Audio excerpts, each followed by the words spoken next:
Walimwonea huruma. Alilia sana kwa huzuni. Japo alikuwa na kila kitu: nyumba nzuri, gari la kifahari, elimu ya juu, lakini moyo wake haukuwa na amani. Umri wake ulizidi kusonga.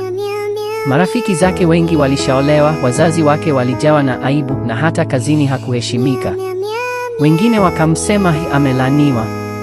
Lakini chanzo cha maumivu yake kilikuwa kimoja: hakupata mume wa kweli. Wanaume waliomjia walitamani mali yake tu. Walikaa naye kwa muda mfupi, kisha walimtoka. Kila mara alijisemea, mbona nilidhani nikisoma nitapata furaha ya moyo, lakini sasa kwa nini ni tofauti hivi? Machozi yakawa chakula chake cha kila siku. Mwisho akaamua kujipa furaha ya muda mfupi. Akaanza kwenda kumbi za starehe, akakutana na wanaume wa kila aina. Alidhani angepata jibu pale, lakini la hasha, bado upweke ulimkaba. Amani ya moyo haikupatikana.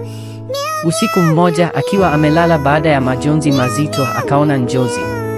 Ndoto hiyo ilikuwa ya ajabu. Maandiko yaliyoandikwa kwa wino wa dhahabu yakasomeka, tazama, mimi ni Bwana Mungu wa wote wenye mwili. Je, kuna jambo gumu nisiloliweza?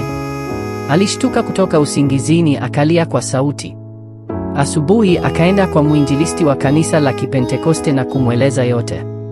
Kwa machozi ya toba alisema, Mungu nisamehe.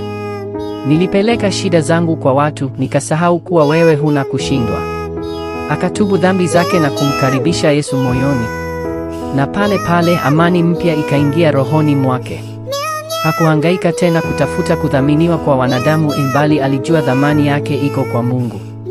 Haikupita muda, Mungu akaleta mwanaume wa heshima. Akampenda kwa dhati, akamuoa.